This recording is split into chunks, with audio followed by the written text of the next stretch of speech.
தரம் 5 புலமை பரிசில் பரீட்சை முடிவுகள் வெளியாக இருந்தது. அது தொடர்பான செய்திகளை நீங்கள் அறிந்திருப்பீர்கள். அதிலே யார் தேசிய மட்டத்திலே முதலாவது வந்தது, தமிழ் மொழியிலே யார் முதலாவது வந்தது என்கின்ற தகவல்கள் செய்திகள் தொடர்ந்து வெளிவந்து கொண்டிருந்தது. அந்த பரீட்சையிலே சித்தி பெற்ற மாணவர்களுக்கு பாராட்டுகளும் குவிந்து வந்தது. அதேபோல சமூக வலைத்தளத்திலும் அல்லது பிள்ளைகள் அல்லது பேர பிள்ளைகள் அல்லது மருமகள் என்று இப்படி உறவு நிலையில் இருக்கின்றவர்கள் அந்த பரீட்சையிலே சித்தி அடைகின்ற போது சமூக வலைத்தளத்திலும் பலர் அவர்களது உறவினர்கள் கொண்டாடி வருவதையும் காணக்கூடிய வகையிலே இருக்கின்றது. அதனை தாண்டி பாடசாலைகளிலும் இந்த பரீட்சையில் சித்தி அடைந்தவர்களுக்கு கௌரவிப்புகள் இடம்பெறுகின்றது.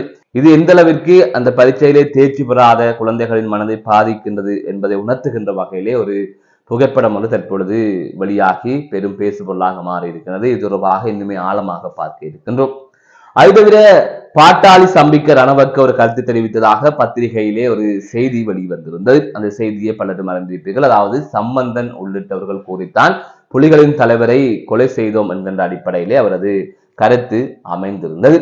அது தொடர்பாகவும் பல்வேறுபட்ட வாத பிரதிவாதங்கள் எழுந்து வருகின்றது. அதாவது அந்த கருத்தை தாண்டி சில விடயங்களை நாங்கள் இதிலே பார்க்க இருக்கின்றோம்.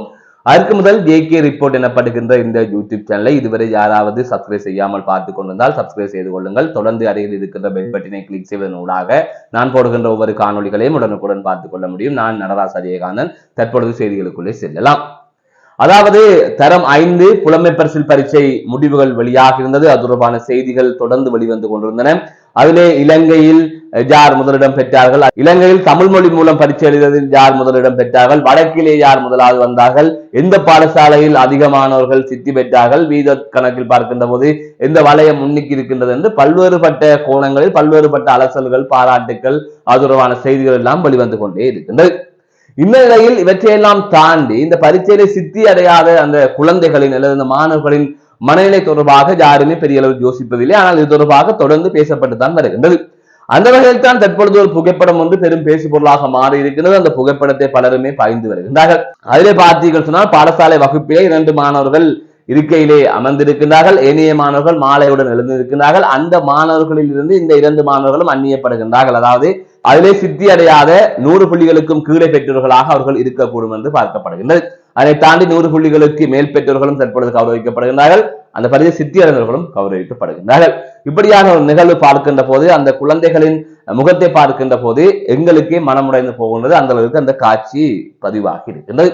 இதைத்தான் தற்பொழுது பலருமே பகிர்ந்து வருகின்றார்கள். எனவே ஒன்றாக இருந்து ஒன்றாக படிக்கின்றார்கள். அதாவது 5 வருடங்களாக பாடசாலையில் ஒன்றாக பயணிக்கின்றார்கள். திடீரென்று அவர்கள் புள்ளிகளின் அடிப்படையிலே வேறுபடுகின்றார்கள். இது அந்த பரீட்சையில சித்தி அடையாதவர்கள் குறைந்த புள்ளிகள் எடுத்தவர்களின் மனதை பெரிதும் பாதிக்கின்றது. ஆகவே இந்த பரீட்சை தேவையில்லை என்றெல்லாம் தொடர்ந்து கூறப்பட்டு வருகின்றது. ஆனால் அரசாங்கம் இது தேவையான ஒன்று, அவர்களுக்கு ஒரு ஊக்கத்தொகை கிடைக்கின்றது, அவர்கள் ஒரு சிறந்த பாடசாலைக்கு செல்வதற்கான வாய்ப்பாக இது அமைகின்றது என்று பல்வேறுபட்ட கருத்துக்களை கூறி வருகின்றார்கள். ஆனால் தற்பொழுது பிரதமராக இருக்கின்ற கரணி அமரசூரி அவர்கள் இது தொடர்பாக முடிந்தவரை சரியான ஒரு தீர்மானம் எட்டப்படும் என்கின்ற வகையிலே அவர் தொடர்ந்து கூறிக்கொண்டிருக்கின்றார். எனவே இது தொடர்பாக எந்தவித முன்னேற்றம் இல்லை என்பதை தான் இதிலே பார்க்கக்கூடிய வகையிலே இருக்கின்றது.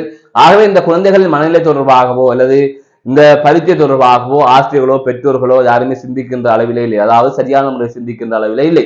ஒரு பாடசாலையில் ஒரு மாணவனோ அல்லது மாணவியோ அல்லது 5 மாணவனோ மாணவியோ சித்தியடைந்து விட்டார்கள். சித்தியடைந்தவர்களுக்கு அடுத்த கட்டம் அவர்களுக்கான நிதி உதவியை வழங்குங்கள். அவர்கள் ஏதாவது நல்ல பாடசாலைகளுக்கு செல்ல போகின்றார்கள், செல்ல விரும்புகின்றார்கள், அந்த பாடசாலையிலே பெற்றோர்கள் இணைத்து விடுவார்கள். அதை சட்டமில்லாமல் செய்யலாம். ஆனால் அந்த அளவுக்கு ஆர்ப்பாட்டம் தேவையா என்கின்ற கேள்வி இருக்கிறது. இங்கு நீங்கள் தனியார் பாடசாலைகளையா நடத்தி கொண்டிருக்கிறீர்கள். எமது பாடசாலை நீங்கள் பிள்ளைகளை சேர்த்தீர்கள் இத்தனை பேரை நாங்கள் பரீட்சையை சித்தியடை வைப்போம் என்பது போன்று விளம்பரம் செய்வதற்கு, அதாவது இந்தியாவில் நடப்பது போல தமிழகத்தில் நடப்பது போலயா நீங்கள் பாடசாலை நடத்தி கொண்டிருக்கிறீர்கள். அனைத்தும் அரசு பாடசாலைகள்.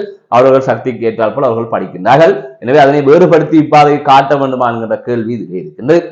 அதனை தாண்டி ஒரு விடயம் என்னன்னு சொன்னால், இந்த பரீட்சையிலே தோல்வி அடைகின்ற மாணவர்களை விட வெற்றி அடைகின்ற மாணவர்கள் எதிர்காலத்தில் சீரழிந்து போகின்றார்கள் என்பது உண்மையிலே ஒரு குறிப்பிடத்தக்க அளவிலே நடந்து கொண்டிருக்கின்ற ஒரு விடயமாக இருக்கின்றது.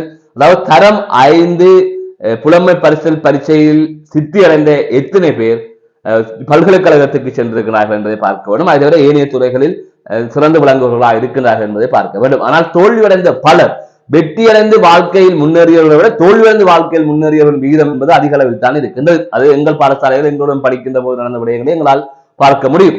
ஆகவே அப்படியான நிலையில் அவர்களை பாராட்டுகின்ற போது அவர்கள் அந்த மாணவர்கள் சக மாணவர்கள் நாங்கள் பெரிய ஆட்கள் போல அவர்கள் நினைத்துக் கொள்கின்றார்கள். அவர்களுக்கு ஒரு தலைக்கணம் வருகின்றது. அப்படி வருகின்ற போது அது அவர்களின் கல்வி நடவடிக்கையை பாதிப்படைய செய்கின்றது என்கின்ற ஒரு விடயத்தையும் இதிலே கவனிக்க வேண்டும். ஆகவே இதிலே பரீட்சையிலே தோல்வியடைந்த குறைவான புள்ளி பெற்ற மாணவ மாணவிகளுக்கு எவ்வளவு உளவியல் ரீதியான பிரச்சனை இருக்கின்றதோ, அவர்களுக்கு எவ்வாறு உளவியல் தாக்கம் இருக்கின்றதோ, அதனால் அந்த தாக்கம் என்பது அவர்களுக்கு கொஞ்ச நேரம் வருத்தத்தை கொடுத்தாலும் அதுக்கு பிறகு அவர்கள் இதிலிருந்து எப்படியாவது மீண்டு வர வேண்டும், நாங்கள் அந்த இடத்துக்கு செல்ல வேண்டும் என்கின்ற ஊக்கமாக அது பின்னர் அந்த தாக்கம் மாறுகின்றது. ஆனால் சித்தி அறிந்தவர்கள் கௌரவிக்கப்படுகின்ற போது அவர்கள் நாங்கள் பெரிதாக சாதித்து விட்டோம் என்கின்ற எண்ணம் அவர்களுக்கு வருகின்ற போது அவர்கள் அதல பாதாளத்திற்குள் போகின்றார்கள். ஆகவே நாங்கள் சித்தி அடைந்தவர்களை கௌரவிப்பதனூடாக அவர்களின் மனநிலையும் குழப்புகின்றோம், தோல்வியடைந்த குறைந்த புள்ளிகள் எடுத்த மாணவ மாணவிகளின் மனநிலையும் குழப்புகின்றோம். இரண்டு தரப்புக்குமே நாங்கள் ஒரு பாதிப்பை ஏற்படுத்துகிற வகையான செயற்பாட்டை முன்னெடுக்கின்றோம் என்பதை ஒவ்வொரு ஆசிரியர்களும் அதிபர்களும் பெற்றோர்களும் இங்கு ஓரளவுக்கு யோசித்து பார்க்க வேண்டும் என்கின்ற விடயத்தை இதிலே வலியுறுத்தி சொல்லுகின்றது. மற்றொரு செய்தியாக, முன்னாள் எதிர்கட்சி தலைவரும் தமிழ் தேசிய கூட்டமைப்பின் தலைவருமான சம்பந்தன் மற்றும் கருணாநிதி, அதுதவிர ஜெயலலிதா உள்ளிட்ட பலர் இறுதி யுத்தத்தின் போது பிரபாகரனை கொன்று விடுமாறு கூறியதாக பாட்டாளி சம்பிக்க ரணவக்க அவர்கள் தெரிவித்ததாக நேற்றைய தினம் பத்திரிகையில் செய்திகள் வெளியாகியிருந்த நேற்றைய தினம் பரபரப்பாக இது தொடர்பாக பேசப்பட்டது. அவரது கருத்து எவ்வாறு அமைந்திருந்தது என்பதை நாங்கள் இதில் சுருக்கமாக பார்ப்போம். இராணுவத்தினரால் சுற்றி வளைக்கப்பட்ட வேளையில் பிரபாகரனை கொண்டுவிடக் கூறிய தலைவர்கள் சம்பந்தன், கருணாநிதி, ஜெயலலிதா உட்பட சர்வதேச உள்ளூர் தலைவர்கள் பிரபாகரனை முடித்து விடுமாறு கூறினர். தேர்தலில் காங்கிரஸ் கட்சி வெற்றியை பெற்று வரும் போது முடித்துக் கொள்ளுங்கள் என சிவசங்கர் மேனனும் எங்களுக்கு கட்டளை வழங்கினார். பாட்டாளி சம்பிக்க ரணவக்க தெரிவிப்பு. இவ்வாறுதான் அவரது கருத்து அமைந்திருந்தது. இது தொடர்பாகத்தான் பத்திரிகையிலே செய்திகள் வெளிவந்திருந்தது. இதற்கு முதலும் இந்த கருத்தை, இதே கருத்தை பல அரசியல் தலைவர்கள் கூறியிருக்கிறார்கள், அதாவது சிங்கள தலைவர்கள் கூறியிருக்கிறார்கள் என்பதையும் இதிலே பார்க்க வேண்டியிருக்கிறது. ஆகவே இந்த சம்பவத்தை வைத்து பல்வேறுபட்ட விவாதம் எழுகின்றது. இந்த சம்பவம் தொடர்பான செய்திகளை நீங்கள் பார்த்திருப்பீர்கள். ஆனால் இதிலே நான் சொல்ல வருகின்ற விடயம் என்னவென்று சொன்னால் அதனை தாண்டியது. இதிலே பலர் கூறுகின்றார்கள், சம்பந்தன் இவ்வாறு கொலை செய்ய சொன்னார் என்று பாட்டாளி சம்பிக்க ரணவக்க பொய் கூட கூறலாம், அவர் கூறியதை நீங்கள் நம்புகின்றீர்களா என்று தமிழ் தேசிய கூட்டமைப்பின் ஆதரவாளர்கள், முன்னைய ஆதரவாளர்கள், அதுவே தற்போது தமிழரசு கட்சியின் ஆதரவாளர்கள் சமூக வலைத்தளத்திலே பல கருத்துக்களை கூறி வருகின்றார்கள். அதுவும் ஒரு வகையிலே யோசிக்கக்கூடிய விடயமாக இருக்கின்றது என்று பலரும் அதற்கு பதிலும் அளித்து வருகின்றார்கள். அதாவது அதுதானே ஒரு சிங்கள தலைவர் வேண்டும் என்று கூட ஒரு தமிழ் தலைவரை சொல்லலாம் தானே, இவரும் கூறினார் என்று, இதற்கு சாட்சியா இருக்கின்றது, அவர்தான் மறைந்து விட்டார் என்று. ஆனால் இதிலே இவர் கூறியிருப்பாரா இல்லையா என்று தமிழ் மக்களுக்கு சிறு நடத்தையை பார்த்து தெரியும். அப்படி இருக்கின்றவர் சம்பந்தன் அவர்கள் கூறியிருப்பார் என்பது தமிழ் மக்களின் அதீத நம்பிக்கையாக இருக்கின்றது. அதற்கு காரணம் என்னவென்று சொன்னால், சிங்கக்கொடியை தூக்கி பிடித்துக் கொண்டு சுதந்திர தினத்தில் நின்றவர், பாராளுமன்றத்திலே கூறியவர் புலிகள் அழிந்தபடியால் தான் இன்று திருவண்ணாமலைக்கு சென்று விட்டு மீண்டும் சுமூகமாக வரக்கூடிய வகையில் இருக்கின்றது என்று கூறியவர், இவ்வாறு பல கருத்துக்களை கூறியவர், தமிழ் தேசியத்தை விரும்பாத புலிகளை வெறுக்கின்ற ஒருவரை தேசிய பட்டியலோடாக அரசியலுக்கு கொண்டு வந்தவர், அதாவது சுமந்திரனை அரசியலுக்கு கொண்டு வந்தவர், கொழும்பில் இருக்கிற சி விக்னேஸ்வரனை அரசியலுக்குள் கொண்டு வந்தவர், இவ்வாறான வேலைகளை பார்த்தவர்கள், அதாவது புலிகளுக்கு எதிரானவர்களை இந்த தமிழ் தேசிய கூட்டமைப்புக்குள் அரசியலுக்குள் நுழைத்தவர். இப்படியாப்பட்ட ஒருவர் இதையெல்லாம் சொல்லாமலா விட்டிருப்பார்? அல்லது யுத்தம் நடக்கின்ற போது மக்களை காப்பாற்ற வேண்டும் அல்லது புலிகள் அமைப்பு புலை செய்யவில்லை என்று கூறியவர் இவர் இல்லையே. அப்படி இருக்கின்ற நடத்தைகளை பார்க்கின்றவர் அவர் கூறியிருப்பார் என்பது தமிழ் மக்களின் இயல்பான நம்பிக்கையாக இருக்கின்றது. ஆனால் அனைவரும் சேர்ந்துதான் இவர்களை முடித்தார்கள், முக்கியமாக தமிழக தலைவர்கள் தான் இதற்கு பின்னணியில் இருந்தார்கள் என்கின்ற தகவல்கள் தொடர்ந்து அனைவரும் அறிந்த தகவல்கள், அதனை அவருமே கூறியிருக்கின்றார்கள். ஆகையால் ஒட்டுமொத்த தமிழினம் சேர்ந்து ஒரு போராட்டத்தை அளித்திருக்கிறது, முடிவுக்கு கொண்டு வந்திருக்கிறது என்பதான் உண்மை. சிங்கள தேசம் என்கின்ற ஒன்றை வைத்து, அதாவது எதிர்த்தரப்பிலே ஒருவரை வைத்து இவர்கள் ஆடிய இந்த சதுரங்க ஆட்டம் தான் இந்த போராட்டத்தின் முடிவு. எனவே சிங்கள தேசத்தை தாண்டி, அதாவது தமிழ் மக்கள் உயிரிழந்து விட்டார்கள், யுத்தத்தில் பலர் கொலை செய்யப்பட்டார்கள், பொருட்கள் கிடைக்கவில்லை, பல துன்பங்களை அனுபவித்தார்கள் என்று கூறுகின்றோம். ஆனால் சிங்கள தேசம் முழுவதும் தான் நமது கோபத்தை காட்டுகின்றோம்.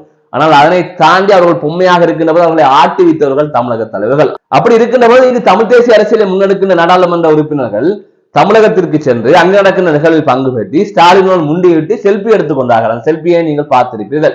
ஆகவே இவ்வளவு கேவலமானவர்களாக நாங்கள் இருக்கின்றோம், அவர்களுக்கு வாக்களித்துக் கொண்டிருக்கின்றோம், தமிழக தலைவர்களை நாங்கள் ஆதரிக்கின்றோம், திமுகவை ஆதரிக்கின்றோம், இப்படியாப்பட்ட கீழ்த்தரமான ஆட்களாக நாங்கள் இருக்கின்றோம், நாங்கள் புலிகளை பற்றியெல்லாம் கருத்து சொல்லிக் கொண்டிருக்கின்றோம். ஆகவே இது தொடர்பாக நீங்களே யோசியுங்கள், இப்படியானவர்களைத்தான் நீங்கள் வாக்களித்து நாடாளுமன்றத்துக்கு அனுப்பி இருக்கின்றீர்கள் என்பதை நீயாவது கொஞ்சம் விழித்துக் கொள்ளுங்கள். மீண்டும் ஒரு காணொலி சந்திக்கின்றேன். நான் நடராஜா ஜெயகாந்த்.